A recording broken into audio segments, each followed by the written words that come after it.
Your gut says Miami is going to win, and you should take the over. Your gut also said your NFT selfies would only go up in value. They didn't. But your head is on SportsGrid and knows the QB is in concussion protocol. The backup has a 45 QBR against the zone coverage. The New York D has the most sacks in the league. So yeah, trust your head. It's smarter to be on SportsGrid. You want me to solve all this tush-push and fourth down malarkey that goes on with the officials? Here's a crazy idea. Get rid of the worst rule in the NFL, and that is forward progress. How about this? Where I knock your ass on the ground is where the ball goes, period. Let's end this whole conversation. Like, if I drop it back 4 yards, then you lost 4 yards. If we get rid of forward progress, this tush-push and everything else is taken care of. Where I put your tail on the ground is where the ball goes, end of conversation. It's the dumbest rule and the most arbitrary rule. The only thing that is a worse call in the NFL than forward progress is the punt that goes out of bounds when you watch the official walk down the sideline having absolutely no clue where that ball crossed over. All I can think of is that Price is Right game go do-de-do-de-do, do-de-do-de-do, as he's walking down the sideline, arbitrarily trying to figure out where the ball crossed over because he's got no clue. The Early Line, only on SportsGrid. There is going to be an energy to game time decisions that you will feel night in and night out. We're going to go through every single thing, and I've got a great team behind me that's going to help me get the job done. I want this to be the place that people come to. We are going to hit every single one of those markets that you need to know about. There is not going to be a better place, I promise you, than Game Time Decisions. We will have everything at our disposal, and we will use that to our advantage. I'm Kevin Walsh. Tune into Game Time Decisions from 6 to 8 p.m. Eastern on SportsGrid.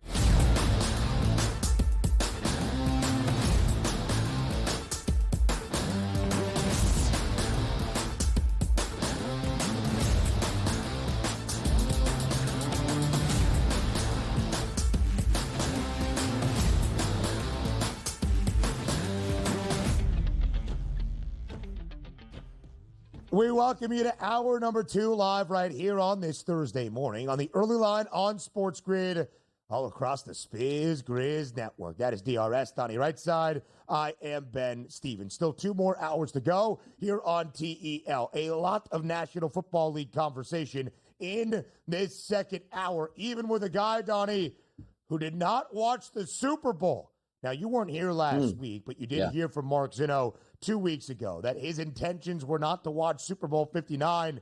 Why he is on the show today beats me outside of giving an update on the animated movie that he saw on Sunday night. But we'll make sure to grill Mark Zinno with many of our questions. We will also update the odds as we enter All-Star Weekend in the NBA.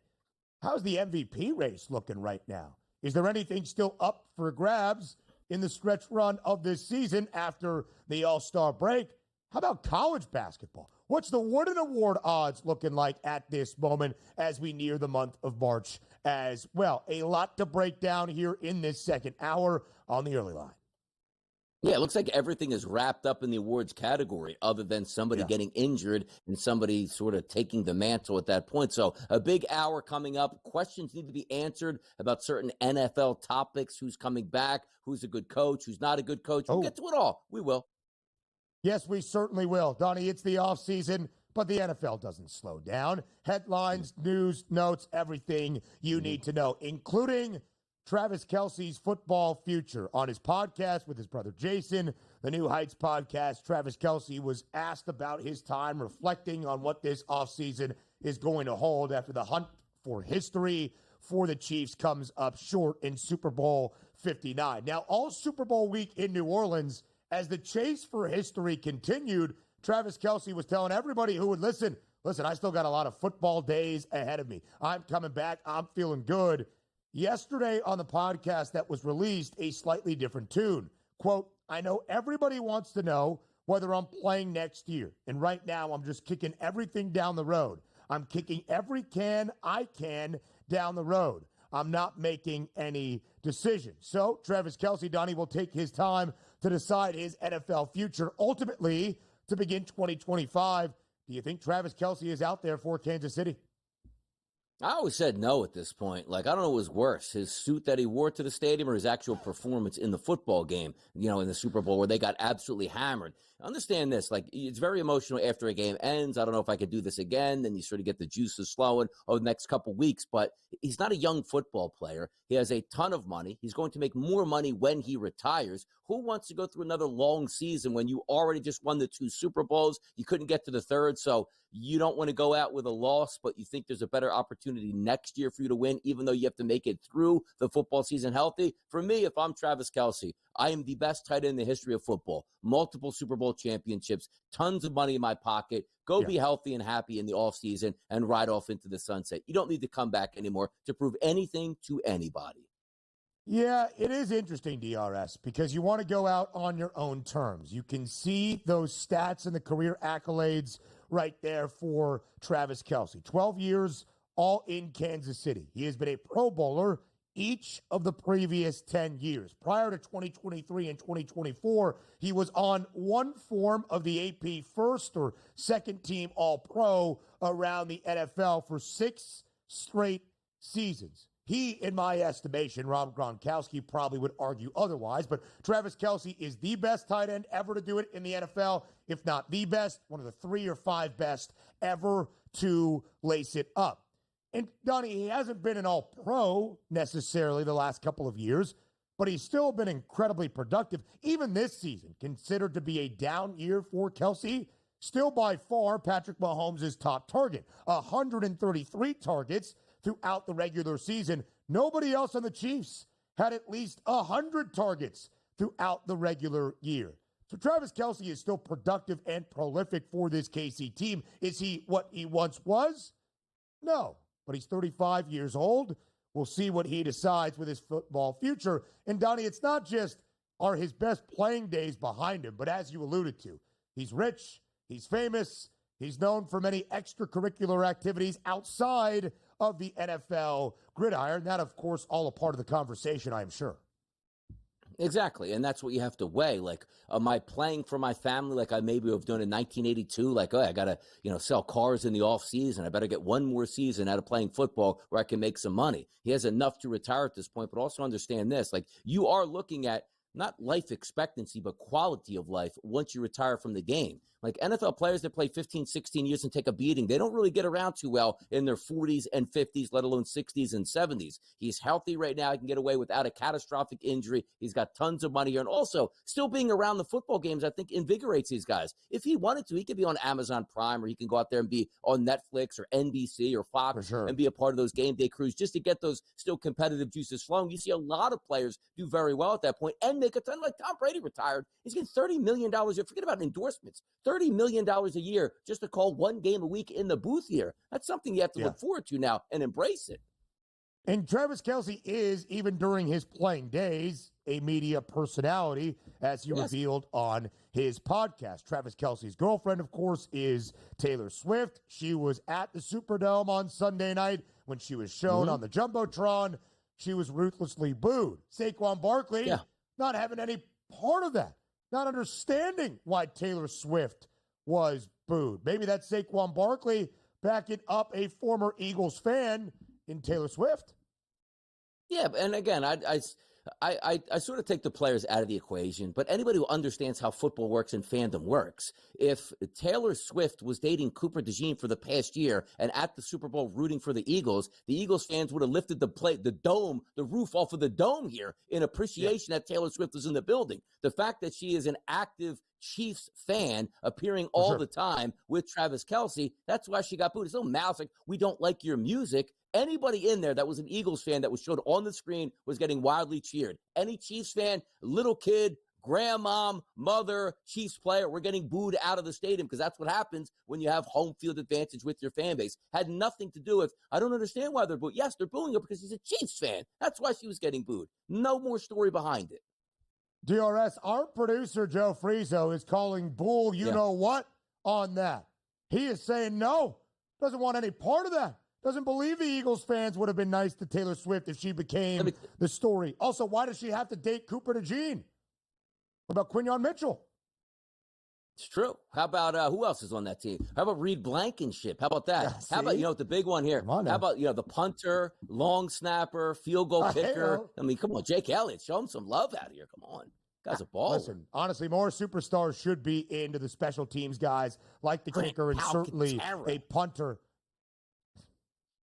Come on, now you're just going crazy out there. Good for Saquon Barkley standing up for Taylor Swift. We'll get to the second headline in that football headline list up next, and Donnie might have some thoughts on this one. Jermaine Pratt, one of the Bengals' defensive captains and the team's leading tackler, requesting a trade from Cincinnati. Again, an uneasy offseason ahead for the Bengals because of an ownership group led by Mike Brown. Not even an ownership group, but because of the owner, Mike Brown, failing to open up the wallet and pay his superstars.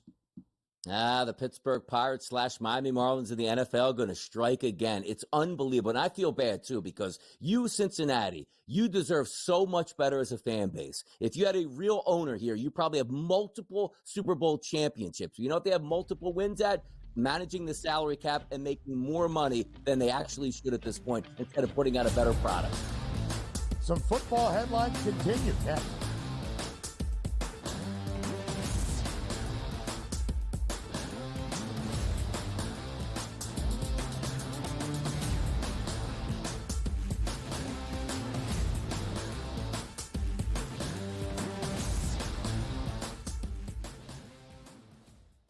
So my team didn't win this weekend, but I still did with this app that's taking over the game. Sports Millions Pick'em lets you make quick and easy predictions. Pick your favorite players, go higher or lower, and you can still win big even if your team loses. Plus, the multiplier is insane. With just a few picks, you can win big money. So get on it. They've got a welcome bonus to help you start off your winning streak.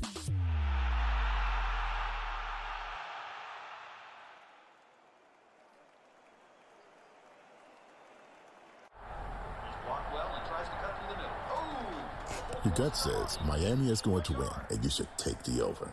Your gut also said your NFT selfies would only go up in value. They didn't. But your head is on SportsGrid and knows the QB is in concussion protocol. The backup has a 45 QBR against the zone coverage. The New York D has the most sacks in the league. So trust your head. It's smarter to be on SportsGrid. Anyone that's been to a sporting event, the atmosphere before a game, I think Game Time Decisions has that same exact atmosphere. This is our arena.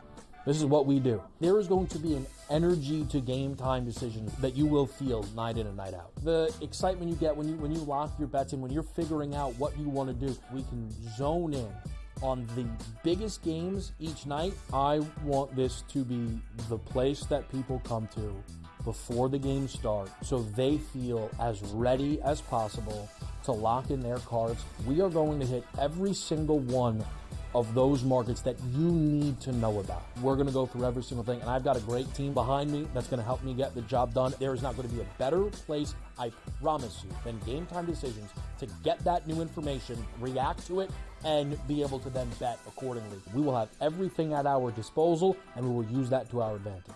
I'm Kevin Walsh. Tune into Game Time Decisions from 6 to 8 p.m. Eastern on SportsGrid.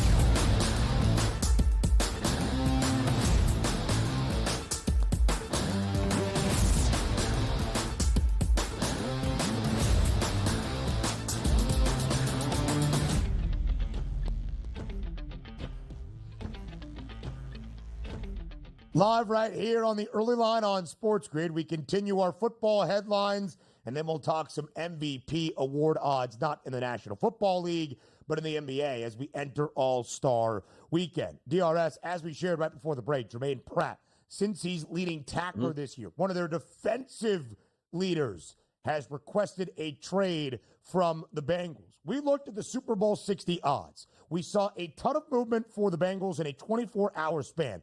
24-1, 18-1, $6 shaved off the price. Fourth best number around the AFC, behind only the trio of the Chiefs, the Ravens, and the Bills.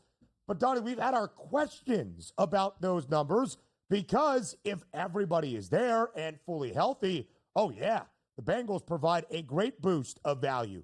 But we don't know who is going to be there, if anybody outside of Joe Burrow is really going to be back next year. Jamar Chase under contract, but he needs his offseason extension entering his fifth year in the NFL.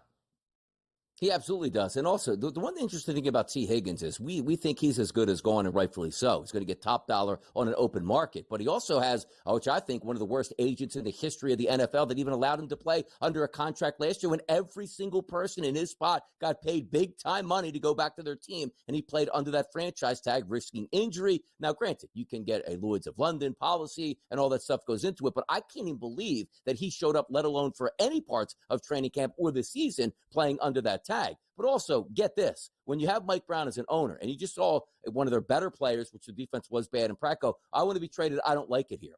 The Bengals are the type of franchise that goes, well, we're a small market, free agents don't want to come here because we really don't want to pay all that much money, but if we have our own players in an upheaval and we trade one of them, that's going to start an avalanche in our locker room. So just like Mike Brown and going against all of his fans' wishes, is like, you know what? It's better off that we just sit this guy down and he not play, and I don't have to pay him. Even if it hurts our chances to win on the field, I can't have a mutiny in my locker room, as opposed to most NFL owners go, hey, you know what?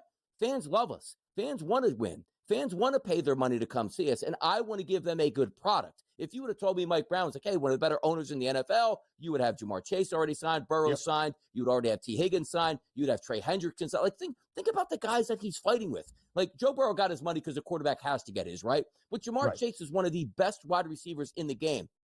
You should be reaching out saying, I know it's going to cost me a lot of money. Let's get this done sooner than later. T. Higgins, you're homegrown. You love it here. You want to play. You love Joe Burrow. The fans love you. Sign him. And also Trey Hendrickson leading the NFL in sacks. Like, hey, buddy, I want a new contract. I deserve more. You signed a contract. You own up to it, and you better like it or we'll just sit you down. What a terrible run franchise. It's a shame that Bengals fans have to put up with this win. They could be on the cusp of a dynasty, but Mike Brown's like, dynasty? I'd rather make more money. Let everybody go.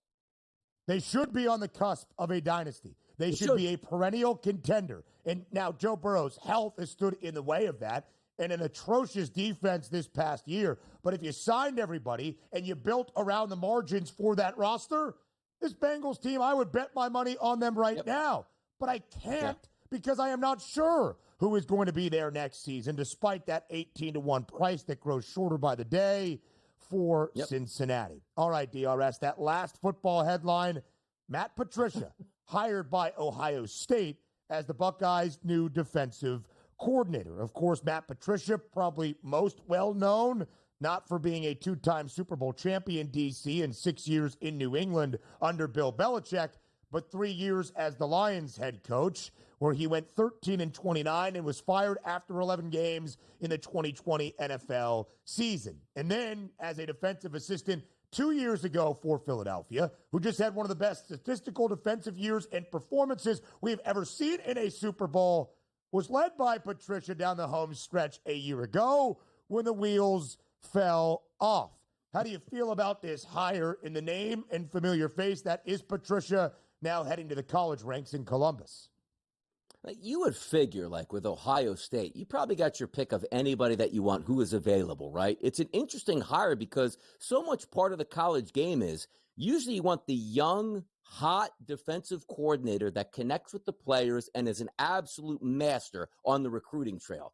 That's not really what Matt Patricia is. Like, if anything that we know about the Patriot way is the guy probably doesn't even like to talk to his players or pay attention to any of his players, let alone fly to another city and try to recruit a linebacker to come to the institution. I am surprised by it because they have one of the best, if not the best, defensive coordinators last year. And it's almost like one of those spots where you can attract anybody who's halfway decent. They coach for 1 or 2 years, and they're probably off to a head coaching position in college somewhere else. Now, they took an interesting route last year by going out and saying, you know what?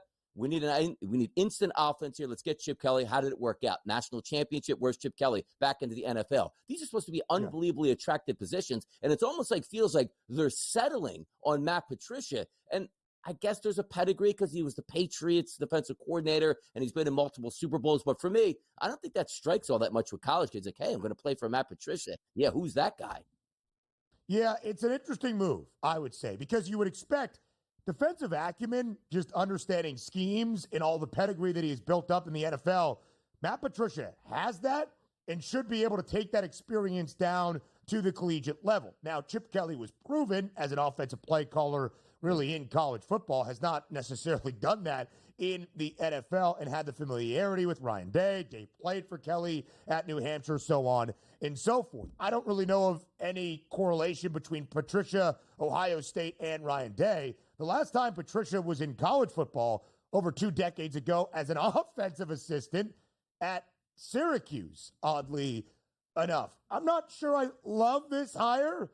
It was starting to be reported that the defensive coordinator would have some NFL ties, and then Matt Patricia's name was floated, again, strictly as a defensive coordinator. When that has been his position from year start to year end, he's had some success. Of course, working under Bill Belichick, in congruency on that side of the ball, that's how you get to Lombardi trophies. When it was his job 2 years ago now in 2023 in Philly to try to take over for Sean Desai, it was a train wreck. I'll wait. I'll trust in Ryan Day. He has earned the benefit of the doubt, but I would just say from a headline perspective, DRS, not exactly one that you're like, yep, that's a great move. Yeah, exactly. And what does he really have to cover up anyway? He's probably going to have the better defense just about every time he steps on the field. You should be a good coach if you're at Ohio State. You should be printing money and playing paint by numbers because your X's and O's don't matter because you got the better Jimmys and Joes.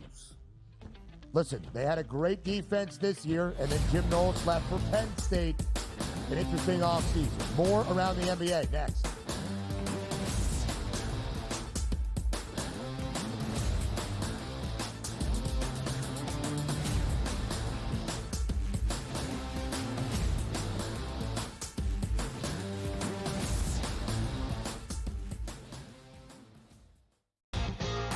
Slow play, drum beat grows louder and louder every week to the point now that they're making overt references to it on the broadcast. So there's plenty of other guys that have to get faster.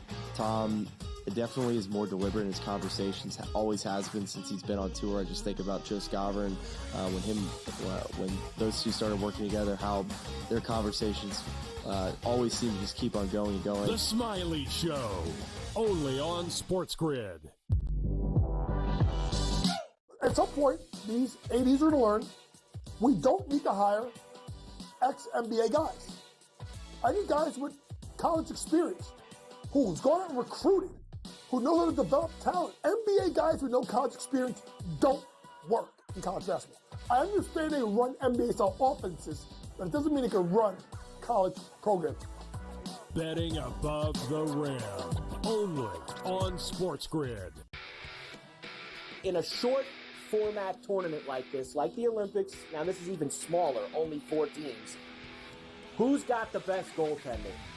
Over, you're talking 3 round robin games and then a knockout with 4 teams. So you're playing 5 games. I'm not sold yet, Mike, on the USA stuff, on the merch, but I think I'm sold on the USA at least being in the final. Only on SportsGrid.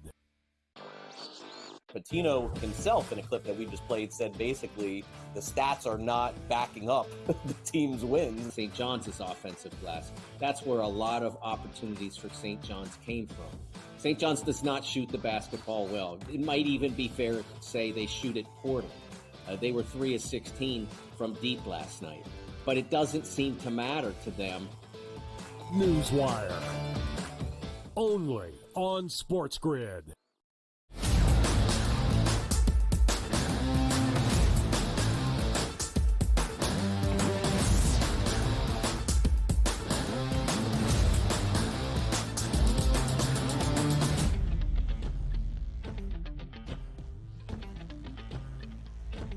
Live right here on the early line on SportsGrid. Today is the final day of NBA action. We have 5 games before we enter All-Star Weekend out by the Bay in San Francisco. The All-Star break allowing us a moment to look at the individual award races around the association. We'll also talk the Wooden Award in college basketball in just a moment.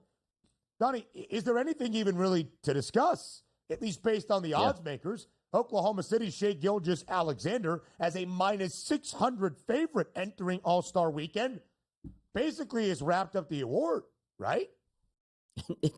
And again, you look at the graphic, it's like, hey, like if you just like team, obviously best player on the best team usually gets a nod, right? That's always been in the MVP marketplace. But when you see the graphic, it's like, okay, SGA 33, 5, and 6, Jokic 30, 13, and 10. They go, easy. SGA is the MVP at this point. Like some things don't make any sense. And also, what's to come? Like we understand SGA is a great basketball player, and I always equate this to the NFL. Like you can't be an All-Pro typically until you had like 2 All-Pro seasons. Then they finally recognize you. SGA has been flirting around that MVP market for some time and hasn't gotten one, but they want to see you on the level, then give you the benefit of the doubt the following year, which is what SGA is getting. And I don't think anybody's going to be upset, Ben, if SGA wins that award, but 30-plus games away at the All-Star break now, like he can maybe take a little bit of a down step back, and Jokic seems like he never has a down step. But if you're just doing that, if you said player A, player B, and put that up there, it's like, I don't understand these ratings at this point and where these numbers are coming from, other than the love of SGA, and we always give it to Nikola Jokic. It's crazy we're talking this way, that it's wrapped up, and you see the numbers as if Jokic isn't going to average a triple-double for an entire season, and let's go,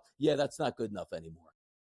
Listen, a couple of things here I think go into this outside of just voter fatigue, and we've seen the Joker win it now 3 times in the last 4 NBA seasons and don't want to give him back-to-back once again. If that were to happen, Nikola Jokic would become the 6th player in NBA history alongside Kareem, Michael Jordan, Bill Russell, Wilt Chamberlain, and LeBron James to win 4 NBA MVP awards. When you look at Jokic in the numbers, he is averaging a triple-double. He is top 4 in every single category. 3rd in points, 4th in rebounds, 2nd in assists, and he is shooting nearly 58% from the floor. We talked about the Nuggets, winners of 8 in a row, now in the 3 spot in the Western Conference. Last night, career best night for Jamal Murray, 55 points. We kind of glaze over the fact that Nikola Jokic had 26, 15, and 10 for yet another triple-double. But, Donnie, the narrative is not just voter fatigue for me. It's also Shai Gilgeous-Alexander stepping up his game, leading the NBA in scoring, 32.6 points per game, and his OKC team being better than everybody right now in the Western Conference and in the NBA. When you marry those two things together, the individual success of Shai Gilgeous-Alexander and what we expected out of Oklahoma City, and the Thunder capitalizing on those high expectations, that's why SGA is the hefty favorite.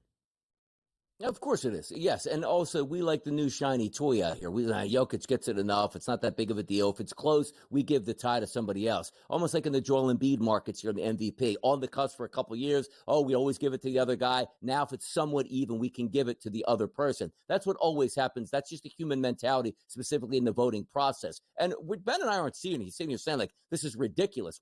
What is ridiculous here is that he's that far of ahead, even though you look at the on-court performance and there's almost identical outside of the team concept where it's like, okay, well, the team is better, best player from that team. And again, we understand that that's going to be a piece of it, which maybe leads me to say minus 200 as the favorite for SGA, not minus 600. But as the season goes along, if you just extrapolate first half and second half, OKC is the best team in the NBA record-wise. SGA, if healthy, is definitely going to get this award. And it's almost crazy to say no matter what Nikola Jokic even does, which is crazy. It's unfair. Your own success in greatness hampers what we then expect of you. If Nikola Jokic does not have a triple-double, we're like, off night for the Joker. Quickly to the Wooden Award, DRS, where Cooper Flagg, not only based on narrative, but backing it up with performance, is now the hefty favorite at minus 550. Earlier in the year, Janai Broome for Auburn had a shot, but he missed about a week and a half, and it's why you see that large distinction. Braden Smith for Purdue, the nation's best point guard, putting up numbers we haven't seen in nearly 2 decades in the sport, but it seems like it's Cooper Flagg's to lose. It is. And again, Cooper Flagg, regular season award here. He's got a pretty easy conference to go through. He's dominant on a night-to-night basis, and he came in with the pedigree as the expectations were high, and he's living up to them. That shows me that's an MVP type season. All of those players having a sensational year. I do believe Cooper Flag will be National Player of the Year. Mark Zinno, for what reason?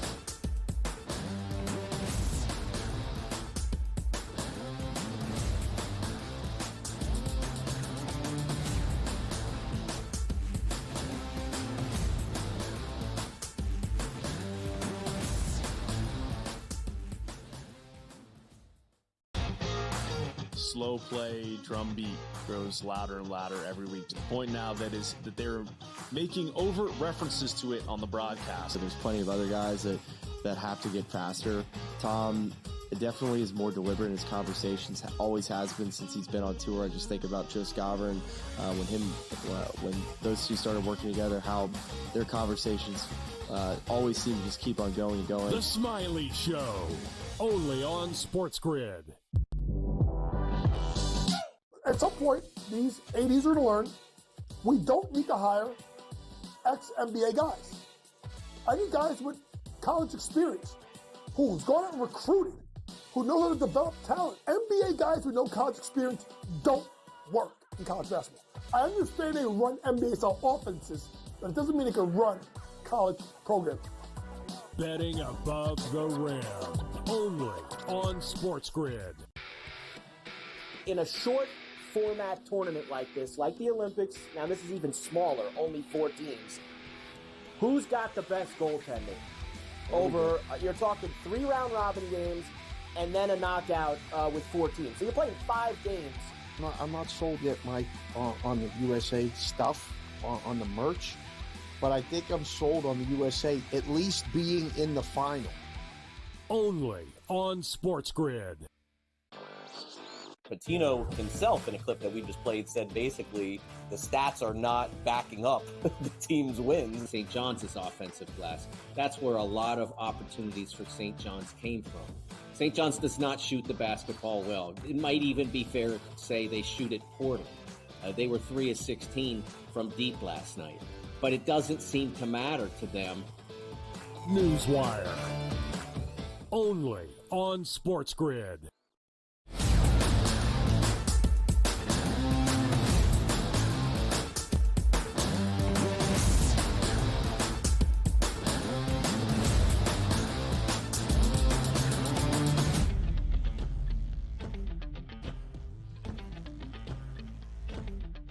A recap of Super Bowl 59.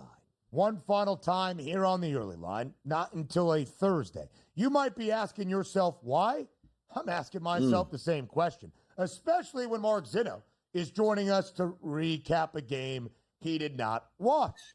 Zinno, how was your Super Bowl Sunday overall? How was that wonderful animated picture known as Dogman? Well, listen, I got to say much. Kids had a blast, first and foremost. Dogman actually was pretty clever. There was some decently good humor in it. I would, if you have kids, I would highly recommend go doing it. It's not a terrible flick. I usually don't stay awake for kids' movies. When I take my kids, I end up just passing out because it's dark and I'm old and I'm in this recliner, so I just fall asleep. Right. But I managed to stay awake for all of Dogman, so it was good. I'm proud of you. That's huge. Some of us were maybe falling asleep during Super Bowl 59 because of the clunker that it was. DRS, before we dive into the game, and maybe Zinno's done some reading in the last 3-4 days to see what happened or watch some highlights, I'm not entirely sure. There was something you saw out of Mark Zinno, not the fact he skipped out on Super Bowl Sunday, went to the movie theaters, but what was that other thing that you saw?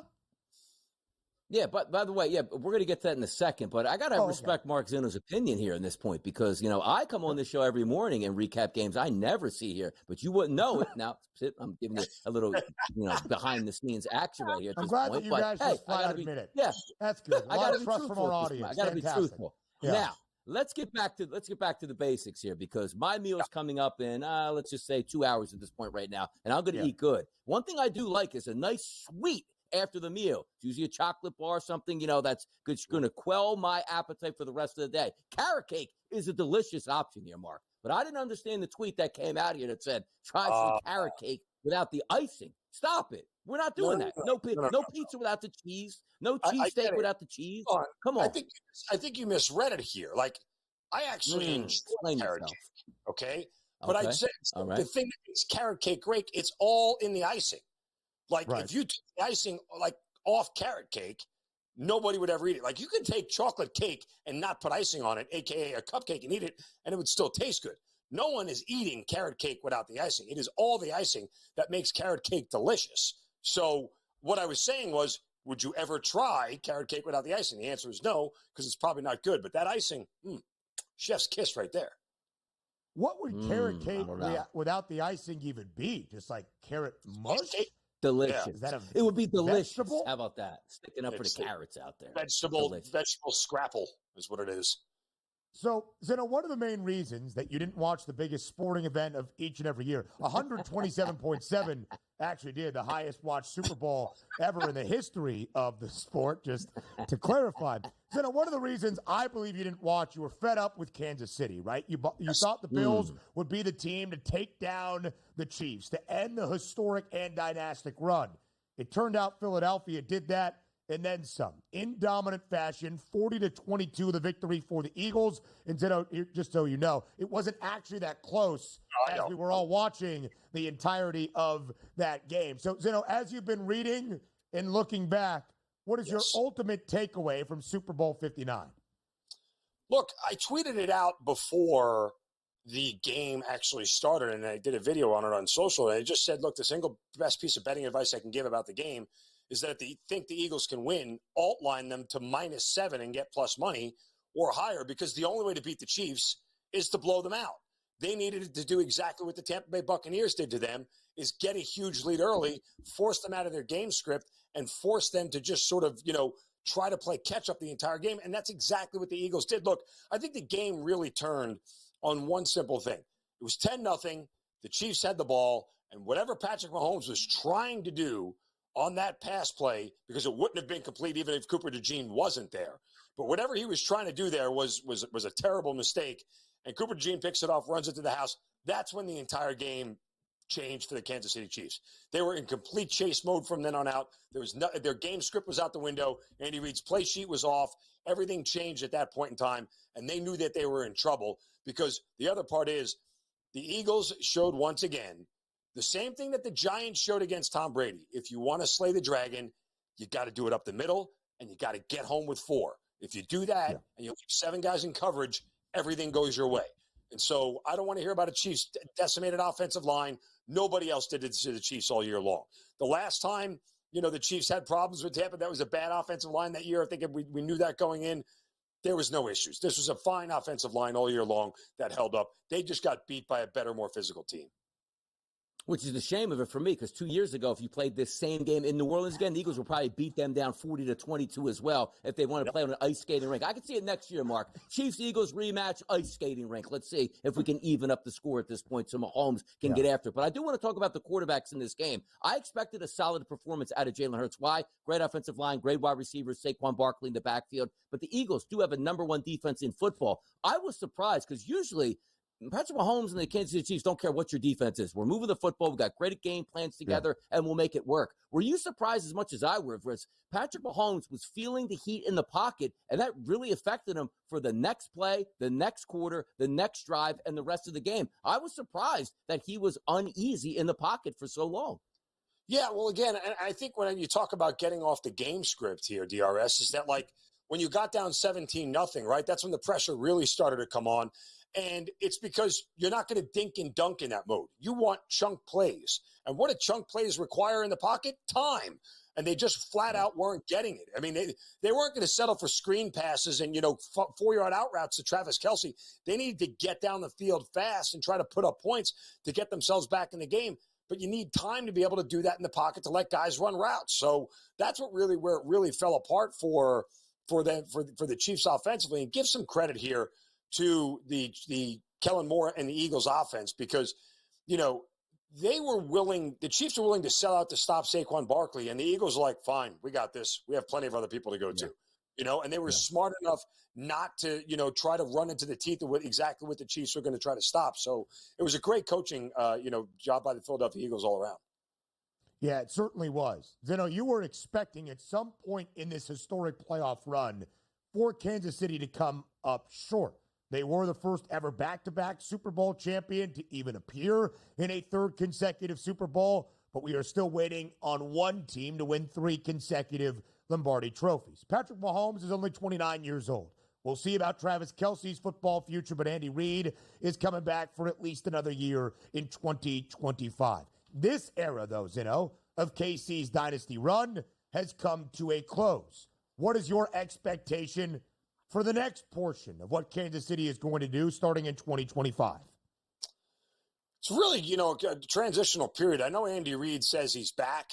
For how much longer, I don't know. Travis Kelce obviously is mulling retirement and what this all looks like. Sure, they're going to get Rashid Rice back, but I think over time you're going to start to see the Chiefs come back down a little bit. They're not going to, lap the field the way they have for the last couple of years, and that's just natural in this state of the NFL. Everything is cyclical, which is why winning 3 in a row now is even harder because keeping all the main pieces together is really, really tough. You've heard me say it 100 times. I can't wait to see Patrick Mahomes play a football game without Andy Reid on the sidelines because that's really when you're going to find out what the difference is between him and Andy Reid and how much together they are so much better as opposed to apart, similar to Belichick and Brady. Yes, Brady won a Super Bowl without Belichick, but unless you get another high-level coach in there for Mahomes, it's a huge drop-off from Andy Reid to the next guy. So I think there's a state of transition coming. I'm not saying the Chiefs are going to be irrelevant or they won't be competitive, but guess what? You got 3 teams in that division now who are all gunning for you to take you down. Remember, even the Colts, when they won 12 games for like 9 consecutive years and won the division for 9 consecutive years, you didn't win a lot. So, and they had a great quarterback and a great coach. So we'll see what the dynasty holds for KC moving forward. We'll talk about the Eagles' back-to-back repeating hopes as a Super Bowl champ. And the question everybody wants to know, will Mark Zinno be watching Super Bowl 60? And if so, how will he bet it very early on in the offseason? Zinno joins us once again up next.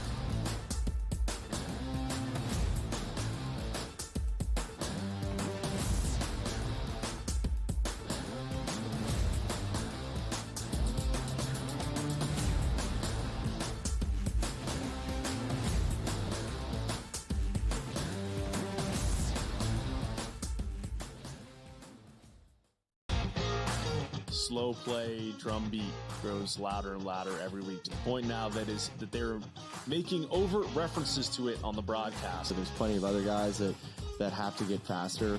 Tom definitely is more deliberate in his conversations, always has been since he's been on tour. I just think about Joe Scaver and when those two started working together, how their conversations always seem to just keep on going and going. The Smiley Show, only on SportsGrid.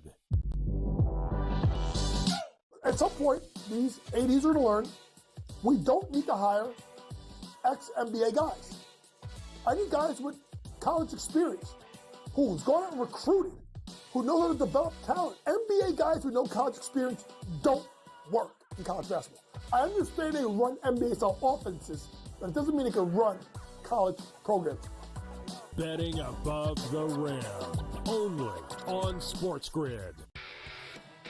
In a short format tournament like this, like the Olympics, now this is even smaller, only 4 teams, who's got the best goaltending?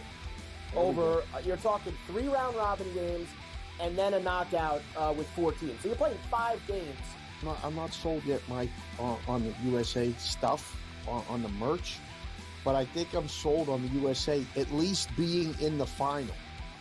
Only on SportsGrid. Patino himself, in a clip that we just played, said basically the stats are not backing up the team's wins. St. John's is offensive glass. That's where a lot of opportunities for St. John's came from. St. John's does not shoot the basketball well. It might even be fair to say they shoot it poorly.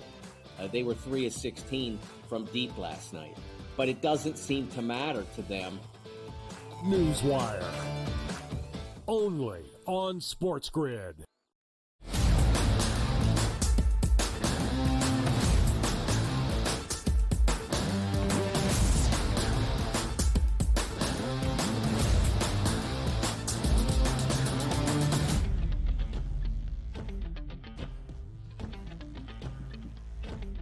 Live right here on the early line on SportsGrid. We win with Zinn even early in the offseason as we look at the Super Bowl 60 odds and the expectations all around the National Football League entering 2025. Zinno, let's start at the very top because we have seen a ton of movement since these odds have been available in the last 72 hours or so. The Chiefs open as the slight favorites in front of the reigning champs, now the Eagles.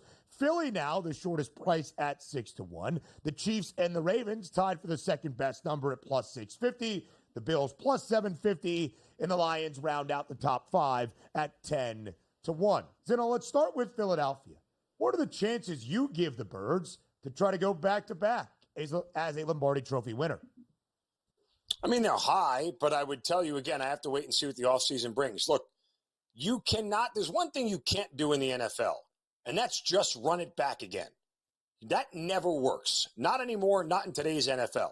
You can't just run the same team back out there and go, we're going to be fine. Look what we did last year. It's not how it works in this league, ever. Not anymore. You know, in the 80s, you can do that, right? When the Niners did it every year, sure, that worked. It's a different league now. It's differently coached, different players, different everything. So the Eagles are still going to have to try to improve as best they can in certain areas because there's so much game film on them now for being successful that teams will be able to figure it out. So I think it's high. I mean, obviously, they're going to be the odds-on favorite to win the NFC East and the NFC.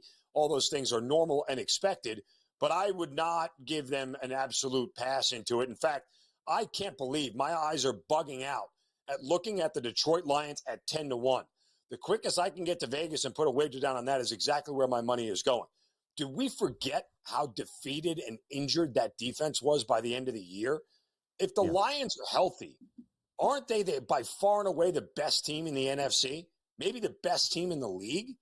I mean, but that was what we thought for 15 weeks of the year, and no one batted an eye at it. Because Jared Goff had a stinker, and they played an offensive team with a banged-up defense, all of a sudden we think that this team is taking this. I don't see that.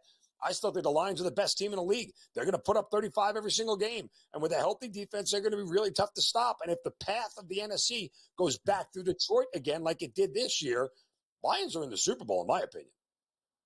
Yeah, it'll be interesting to see, too, because Ben Johnson is like the worst free agent that you could lose, and he's not even a player. We'll see how that offense sort of makes up molds because the Eagles had that great offense, Lou Steichen. They were an average offense, to say it best, heading late last season, including that loss to the Tampa Bay Buccaneers in the playoffs. But let's take a look overall, like Eagles, Chiefs, Ravens, Bills, Lions. They're the top 5, 10-1 or less. Is there a team, Mark, that has your eye, maybe a little bit longer of a shot, 20, 30, 40-1? Some team you think you can make some money on some of these tickets?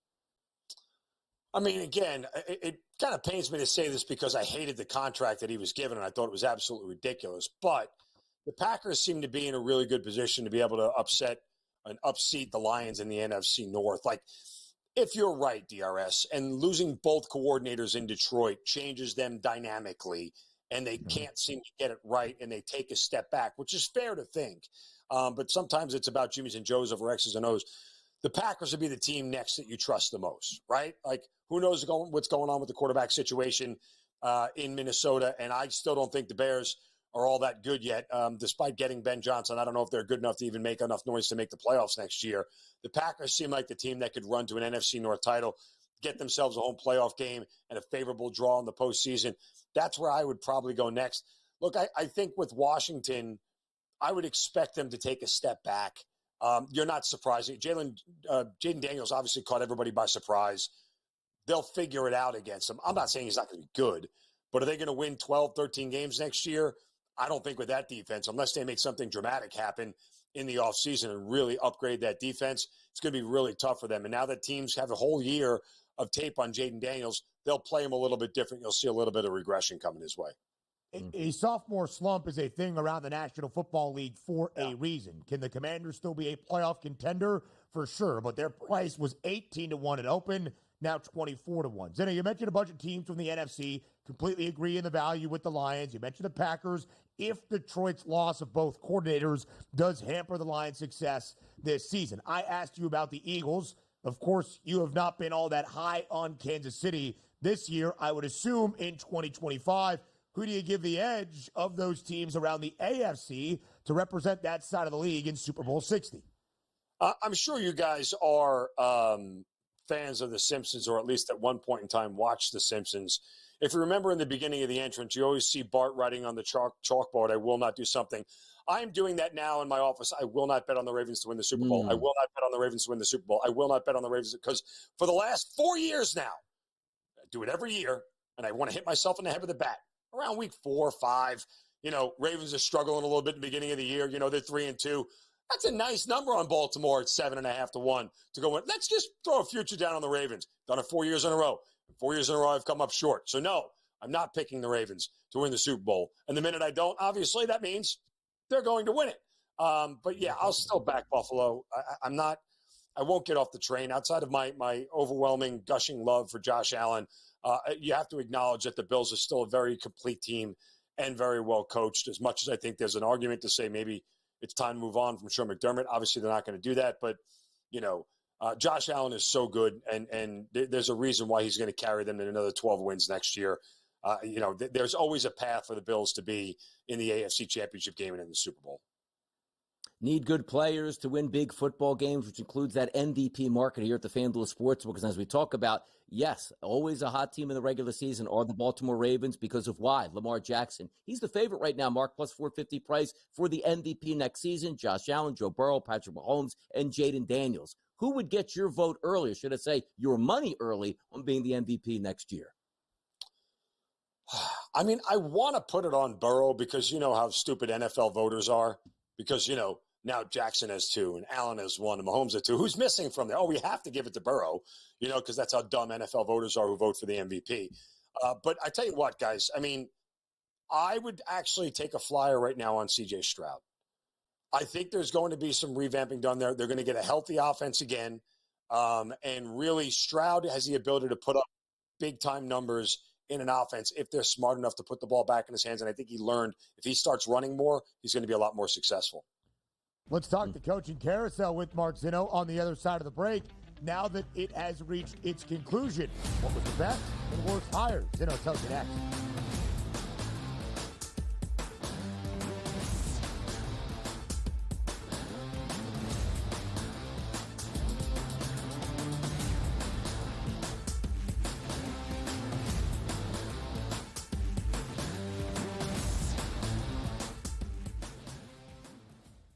There is going to be an energy to game time decisions that you will feel night in and night out. We're going to go through every single thing, and I've got a great team behind me that's going to help me get the job done. I want this to be the place that people come to. We are going to hit every single one of those markets that you need to know about. There is not going to be a better place, I promise you, than Game Time Decisions. We will have everything at our disposal, and we will use that to our advantage. I'm Kevin Walsh. Tune into Game Time Decisions from 6 to 8 p.m. Eastern on SportsGrid.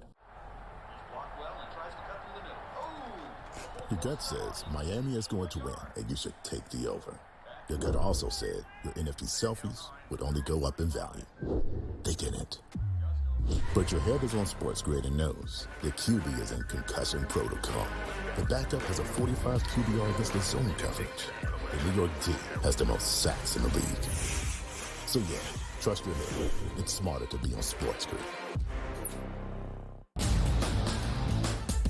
But if it ends up being 1 versus 2, which seems likely because the Cavs have a 5.5 game lead over Boston, the Celtics 3 games clear of the New York Knicks. They're not unstoppable, not running away with everything, but for them to blow a 5.5 game lead on the backstretch in the NBA, already being a quality team outside of disastrous injuries, I don't buy that at this time. The early line, only on SportsGrid.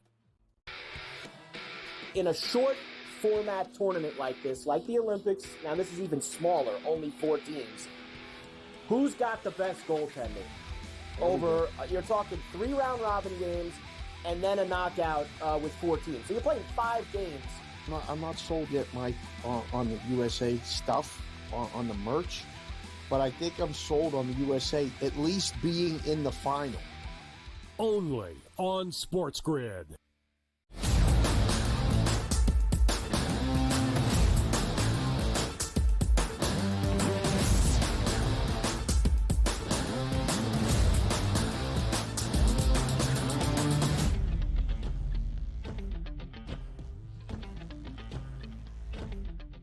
It's the offseason around the National Football League, and all 7 head coaching vacancies that we saw at a certain juncture of this NFL offseason have now been filled. The coaching carousel, at least at the head coaching spot, has stopped spinning around the National Football League this year. We talked about it yesterday.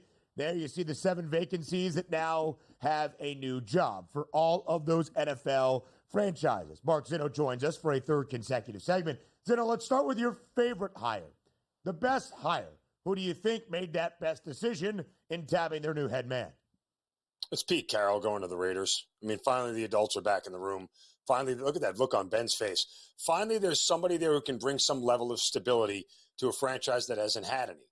I mean, Pete Carroll, look at the face on you. Hold on. Now I'm stopping. You speak. Tell me why you're so happy right now. Of all 7 of those on the board, you go with Pete Carroll, the one that came out of nowhere. This is no shot against Pete Carroll at 73 years old, an incredibly successful NFL head coach. The situation of which he finds himself, do you expect Pete Carroll to have success in Las Vegas? I expect Pete Carroll to have success anywhere he goes because he's that good of a coach. I mean, again, let's define success here. Get the organization back on the rails, get them competitive again on a consistent basis, and get them in the playoff conversation within the first 2 years. Do I believe Pete Carroll can do that? Yes, I do. Absolutely. They have quarterback issues that they got to figure out. I think Pete Carroll takes care of that. He did it to Seattle. He turned around that entire franchise and made them relevant after years of dormancy. So I 100% believe that he can do it again. But yeah, I think the adults are back in the room there, and they finally hired a coach. I mean, I think Gruden would have done the same thing had he been able to keep his job long enough if he hadn't sent some stupid emails. That neither here nor there. Yeah, pesky emails. Don't hit reply all.